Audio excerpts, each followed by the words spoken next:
উফ, কি করছো? ছাড়ো না, লাগছে তো।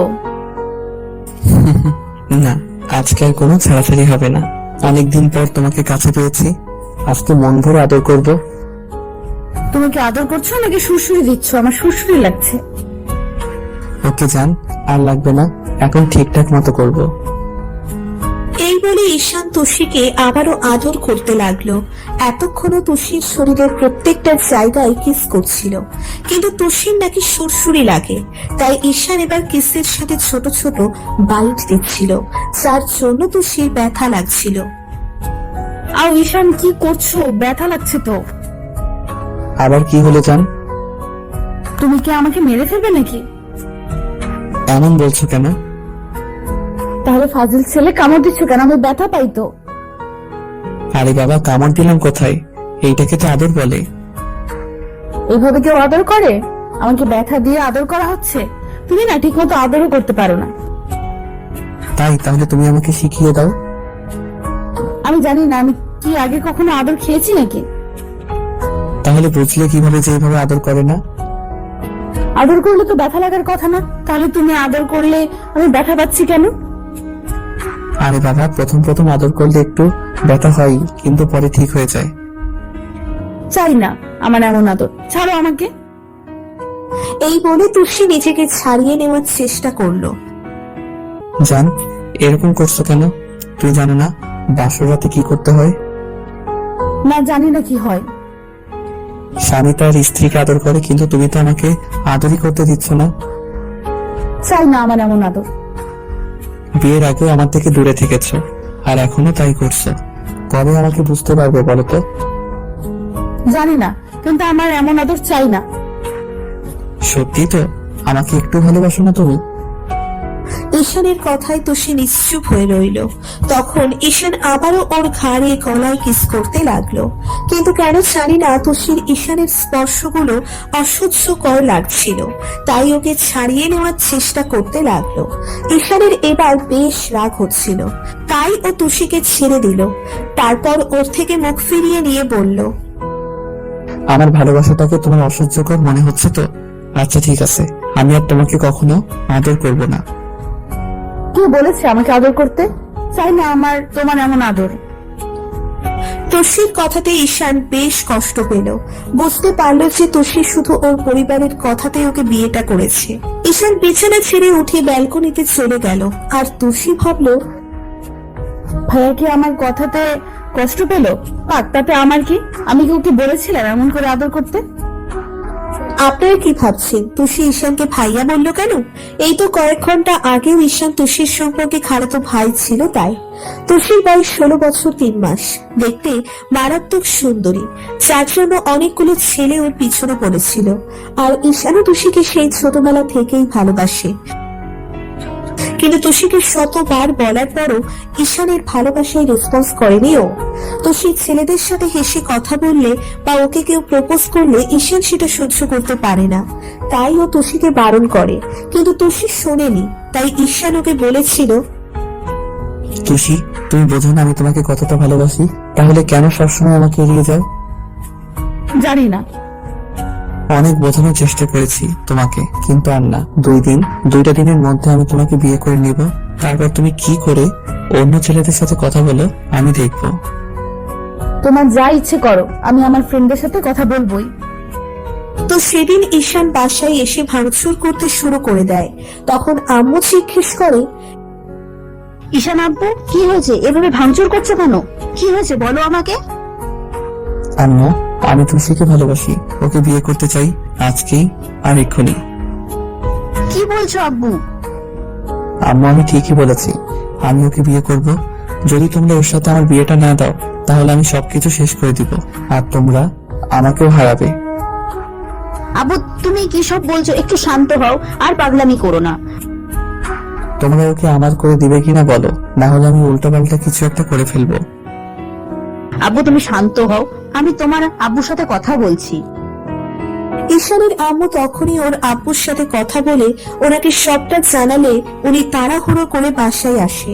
তারপর ঈশানকে বোঝানোর চেষ্টা করে, কিন্তু ঈশান কারো কোনো কথা শুনছিল না। তাই আব্বু ঈশানের পাগলামি দেখে আর আম্মুর কান্নাকাটিতে তুষির আব্বু আম্মুর সাথে কথা বললে ওরা বিয়েতে রাজি হয়। আর আজকে সন্ধ্যায় ওদের বিয়েটা হয়েছে। আর তারপর যে হলো সবটা তো আপনারা জানেন। ঈশান ভেবেছিল তুষি ওকে একটু হলেও ভালোবাসে, সেটাও একটা সময় বুঝতে পারবে, তাই ওকে বিয়ে করার সিদ্ধান্ত নিয়েছিল। কিন্তু ও যে ঈশানের ভালোবাসাটাকে অসহ্যকর মনে করে সেটা ওর জানা ছিল না। বেশ কিছুক্ষণ ঈশান ব্যালকনিতে দাঁড়িয়ে ভাবতে লাগলো কি করবে। তারপর একটা সময় রুমে আসলে দেখে তুষি ঘুমিয়ে পড়েছে। ও কিছুক্ষণ তুষির মুখের দিকে তাকিয়ে থেকে তারপর একটা বালিশ নিয়ে সোফায় গিয়ে শুয়ে পড়ে। ভাবে, আমার স্পর্শগুলো কি তোমার কাছে বিরক্তিকর লাগে? তো এখন থেকে আমি আর তোমাকে টাচ করব না, আর তুমিও কি করে আমার কাছে না এসে থাকতে পারো সেটাও দেখবো। পরদিন সকালে ঈশানের ঘুম ভাঙলে ও খেয়াল করে কেউ একজন আয়নার সামনে দাঁড়িয়ে গুনগুন করে গান করছে। ও সেদিকে তাকিয়ে দেখলো আয়নার সামনে একটা পরী দাঁড়িয়ে আছে। তুষি মাত্রই গোসল করে এসেছে, আর আজকে ও একটা কালো শাড়ি পরেছে, যার জন্য সব মিলিয়ে ওকে একদম পরীদের মতো লাগছে। ওকে এই অবস্থায় দেখে ঈশান একটা ঘোরের মধ্যে চলে যাচ্ছিল, তাই কখন সে উঠে ওর পেছনে গিয়ে দাঁড়িয়েছে সেটা বুঝতেই পারেনি। তুষি দেখলো ঈশান ওর দিকে একটা নেশালো চোখে তাকিয়ে আছে, তাই ও লজ্জা মাখা কণ্ঠে বলল, অমন করে কি দেখছো? তোমাকে আজকে না তোমাকে একদম হট লাগছে। ঈশানের কথাতে তুষি লজ্জায় লাল হয়ে যাচ্ছিল, তাই মুখটা নামিয়ে নিল। এবার ঈশান ওকে পেছন থেকে জড়িয়ে ধরলো, যার জন্য তুষি চোখ বড় বড় করে ওর দিকে তাকিয়ে রইল। ওর ঠোঁটজোড়া কাঁপছে, তাই ঈশান ওকে নিজের দিকে ঘুরিয়ে নিল। তুষি কোনো কথা বলছে না, শুধু ড্যাব ড্যাব করে তাকিয়ে আছে। ঈশান ওর ঠোঁটের স্বাদ নেওয়ার লোভটা আর সামলাতে পারল না, তাই ওর ঠোঁটের দিকে ঠোঁট জোড়া এগোতেই তুষি চোখ বন্ধ করে নেয়। আর ঠিক তখনই ঈশানের মনে পড়ে যে তুষির নাকি ওর স্পর্শগুলোকে অসহ্যকর লাগে। সাথে সাথে ঈশান তুষিকে ছেড়ে দেয়। তখন তুষিও ওর দিকে তাকায়। ঈশানও আর দেরি না করে ওয়াশরুমে চলে যায়। তো একটু পর সবার সাথে খেয়ে ঈশান কাউকে কিছু না বলে বাইরে চলে যায়। আম্মু বুঝতে পারে হয়তো ওদের মাঝে কিছু হয়েছে, তাই তুষিকে বলে, তুষিমা, তোমার সাথে ঈশানের কিছু হয়েছে? না তো আম্মু, কেন এমন বলছো কেন? না, ঈশান কাউকে কিছু না বলে বেরিয়ে গেল, এমনকি তোমাকেও কিছু বললো না, তাই বললাম। তুষি বুঝতে পারছে ঈশান হয়তো রেগে আছে, তাই ওকে কিছু না বলে বাইরে গেল। ও ভাবতে লাগলো, তাহলে কি ঈশান আমার উপর রাগ করলো? কিন্তু কি জন্য রাগ করছে? রাতে ওইভাবে ওকে ছাড়িয়ে নেওয়াতে কি রেগে আছে কি জানি। সারাটা দিন ঈশান আর বাসায় আসলো না। আমরা বারবার বললো ওদের মাঝে কিছু হয়েছে কিনা, কিন্তু তুষি বিষয়টা এড়িয়ে গেল। তো রাতে ঈশান বাসায় আসলে আম্মু ওকে বিষয়টা জিজ্ঞেস করলে তখন ঈশানও এড়িয়ে গেল। ঈশান রুমে গিয়ে দেখলো তুষি কি যেন একটা ভাবছে। ঈশানকে দেখে ও বলল, কোথায় গিয়েছিলে তুমি? জানো কতবার আম্মু তোমাকে কল করেছে, আমার কত টেনশন হচ্ছিল। কেন তোমার টেনশন হবে কেন? ঈশানের কথায় তুষি কোনো উত্তর দিতে পারল না, চুপ করে ওর দিকে তাকিয়ে রইল। তখন ঈশান ওয়াশরুমে যেতে যেতে বলল, আমাকে নিয়ে তোমার না ভাবলেও চলবে। তুষি বুঝতে পারলো ঈশান রেগে আছে, তাই এভাবে কথা বলছে। ও বেরিয়ে আসলে তুষি বলল, তুমি এইভাবে আমার সাথে কথা বলছো কেন? তাহলে কিভাবে বলবো? তুমি আমার উপর রেগে আছো তাই না? কিসের জন্য? আর তুমি কি এমন করেছো যার জন্য রাগ করবো? আমি বুঝতে পারছি তুমি কালকে রাতের জন্য রাগ করে আছো। তুমি তো ঠিকই করেছো, আমাকে ভালোবাসো না সেটা আরেকবার মনে করিয়ে দিয়েছো। ঈশান কথাটা বলে রুমের বাইরে চলে গেল। খাওয়া দাওয়া করে এসে যখনই সোফায় শুতে যাবে তখন তুষি বলল, কোথায় যাচ্ছ তুমি? ঘুম পাচ্ছে, ঘুমাবো, তাই সোফাতে। সোফাতে কেন? ঘুমাতে বেডে ঘুমাও।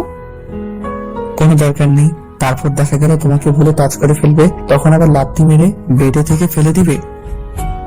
ঈশানের কথায় তুষি অসহায় ভাবে ওর দিকে তাকিয়ে রইল, আর ঈশান অন্যদিকে ঘুরে শুয়ে পড়ল। তো এভাবে 15টা দিন কেটে গেল। এর মাঝে ঈশান আর তুষির সাথে কথা বলার চেষ্টাই করেনি, উল্টে তুষি নিজেই ওর সাথে কথা বলেছে, কিন্তু ঈশান ওকে এড়িয়ে গেছে। তুষি শেষ কয়েকটা দিন খেয়াল করেছে ঈশান প্রায় ফোনে যেন কার সাথে হেসে হেসে কথা বলে জিজ্ঞেস করলে ওকে এড়িয়ে যায়। তুষির বেশ করে জানতে ইচ্ছে করে ঈশান কার সাথে কথা বলে। আজকেও তার ব্যতিক্রম হলো না। তুষি রুমে এসে দেখে ঈশান কার সাথে হেসে কথা বলছে, তখন ওর খুব খারাপ লাগে। তাই ও ঈশানের দিকে তাকিয়ে রইল। ওকে তাকিয়ে থাকতে দেখে ঈশান উঠে ব্যালকনিতে চলে যায়। তারপর কথা বলা শেষ করে এসে দেখে তুষি এখনো ওর দিকে তাকিয়ে আছে। তুমি কার সাথে কথা বললে? সেটা কি তোমাকে বলতে হবে? হ্যাঁ, বলতে হবে, কারণ আমি তোমার বউ। বউ? কিসের বউ? কখনো কি জানার চেষ্টা করেছো আমি তোমাকে কতটুকু ভালোবাসি, আমি কি চাই, আমার মনটা কি চাই? বিয়ের আগে সেটা চেষ্টা করনি, আর বিয়ের পর তো আরো ভাবনি, এখন আবার নিজেকে বউ দাবি করছো। আমি বুঝতে পারছি, সেদিন তোমাকে আদর করতে দেনি বলে তুমি আমার উপর রাগ করে কথাই বলছো না। তুমি আমাকে সহ্য করতে পারো না জানতাম, কিন্তু এতটা নিচে ভাবো আমার জানা ছিল না। তুমি ভাবো আমি তোমার রূপের আর তোমার শরীরের নেশায় পড়ে তোমাকে বিয়ে করেছি। ছি, আমার ভাবতেই ঘৃণা লাগছে। আমি কিনা তোমাকে ভালোবেসেছি, যে কিনা আমার ভালোবাসাটাই বোঝার চেষ্টা করলে না। স্বামী স্ত্রীর মাঝে শারীরিক সম্পর্ক হওয়াটা স্বাভাবিক, কিন্তু তুমি এই সামান্য বিষয়টাকে এতটা বাজেভাবে আমার সামনে উপস্থাপন করবে সেটা আমি জানতাম না। ঈশানের খারাপ লাগছে এই ভেবে যে তুষি ওর ভালোবাসাটা বুঝতেই পারলো না। ও আর সেখানে থাকতে পারলো না। ওয়াশরুমে গিয়ে কিছুক্ষণ নীরবে চোখের পানি ফেললো। আর তুষি এখন বুঝতে পারছে ও ঈশানকে এমন একটা কথা মনে করিয়ে দিয়ে কতটা কষ্ট দিয়ে ফেলেছে। ব্যালকনিতে দাঁড়িয়ে ঈশান তুষির বলা একটু আগের কথাগুলো ভাবছে। একটু পর তুষি এসে ওর পিছনে দাঁড়ালো, কিন্তু ঈশানের রেসপন্স নেই।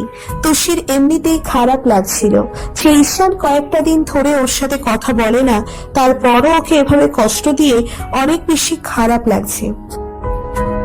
ভাবতেই তুষির কান্না পাচ্ছে। ও নিজেকে আর আটকে রাখতে পারলো না, ঈশানকে পেছন থেকে জড়িয়ে ধরে কান্না করে দিল।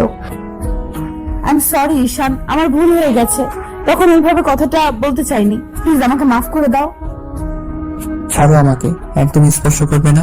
আমি তো একটা বাজে ছেলে যে কিনা তোমার সাথে শারীরিক সম্পর্ক করার জন্য তোমাকে বিয়ে করেছি। না, আমি তোমাকে ছাড়বো না। তুমি আমার উপর রাগ করে আছো, যার জন্য বিয়ের পর থেকে আমার সাথে কথাই বলো না। আমি তোমার সাথে কথা না বললে কি হবে? কে হই আমি তোমার? তুমি আমার সব, তুমি আমার স্বামী, আমার ভালোবাসার মানুষ, কিন্তু আমি বুঝতে পারিনি তুমি আমাকে এতটা ভালোবাসো। প্লিজ আমাকে মাফ করে দাও, আমি আর কখনো তোমাকে বাধা দিব না। বললাম না আমাকে ছেড়ে দাও, আমি আর কখনো তোমাকে টাচ করার চেষ্টাও করব না। না, তুমি 100 বার আমাকে টাচ করবে, আমাকে ভালোবাসবে, তোমার সম্পূর্ণ অধিকার আছে আমার উপর। আমি জোর করে কোনো অধিকার ফলাতে চাই না। আমি তোমার সাথে কথা বলছি না তো, তাই তুমি এখন এমন কান্নাকাটি করছো। আচ্ছা ঠিক আছে, এখন থেকে কথা বলবো, তাও ছাড়ো আমাকে। না, ছাড়বো না। তুমি রাগ করে এমন বলছো, তুমি আমাকে এক্ষুনি আদর করবে, না হলে আমি ভাববো তুমি রেগে আছো আমার উপর। না, সেটা সম্ভব না। কেন সম্ভব না? তার মানে তুমি আমার উপর এখনো রাগ করে আছো, রাগ করে এমন বলছো। কারণ তুমি আমাকে ভালোবাসো না, আর না কখনো বাঁচতে পারবে। আমারই ভুল ছিল পাগলামি করে তোমাকে বিয়ে করাটা। কে বলেছে ভালোবাসি না? কে বলেছে বাসি না? অনেক ভালোবাসি, এখন নিজের থেকেও বেশি ভালোবাসি তোমাকে, কিন্তু তখন বুঝতে পারিনি। এই কয়েকটা দিনে বুঝে গেছি, তুমি আমার কাছে না আসলে, আমাকে ভালোবাসি কথাটা না বললে আমার ভেতর কতটা শূন্যতা কাজ করে, সেটা শুধু তোমাকে ভালোবাসি বলেই এমন হয়। প্লিজ আমাকে মাফ করে দাও, আর একটা বার তোমার বুকে জড়িয়ে নাও। আমার খুব কষ্ট হচ্ছে, আমি আর তোমার থেকে দূরে থাকতে পারছি না। কথাগুলো বলে তুষি ফুপিয়ে উঠতে লাগলো। ও কান্নাটা ঈশান সহ্য করতে পারে না, তাই ও তুষির দিকে ঘুরে ওর চোখের পানি মুছে দিতেই তুষি ওকে ঝড়ের গতিতে জড়িয়ে ধরলো। তখন ঈশানও ওকে বুকের সাথে শক্ত করে চেপে ধরলো। বেশ কিছুক্ষণ দুজনেই কান্না করলো। একটা সময় তুষি বলল, এখন রাগ করে আছো আমার উপরে? না কলিজা, আমি আর রাগ করে নেই। তাহলে কথা বলছো না কেন? বলছি তো। তাহলে আদর করছো না কেন? আদর করলে তোমার অনেক ব্যথা লাগবে। লাগলে লাগবে, সবটা তোমার ভালোবাসা ভেবে নিব, তাও তুমি আমাকে আদর করবে। সত্যি তো? হ্যাঁ, তুমি আমাকে এক্ষুনি আদর করবে, না হলে ভাববো তুমি রাগ করে আছো। তুষির কথায় ঈশান ওর মাথাটা তুলে ও ঠোঁটের দিকে ঠোঁট এগোতেই তুষি ওদের 4 ঠোঁট এক করে দিয়ে ঈশানের শার্টের কলার আঁকড়ে ধরলো। এরকম নতুন নতুন ভালোবাসার গল্প পেতে আমাদের চ্যানেল এবং পেজে চোখ রাখুন। আর কেমন লাগলো ভালোবাসার গল্পটি? যদি ভালো লেগে থাকে তাহলে আপনার ওই কোমল হাত দিয়ে সাবস্ক্রাইব করতে ভুলবেন না। দেখা হচ্ছে নতুন কোনো গল্পে। ভালো থাকবেন সবাই।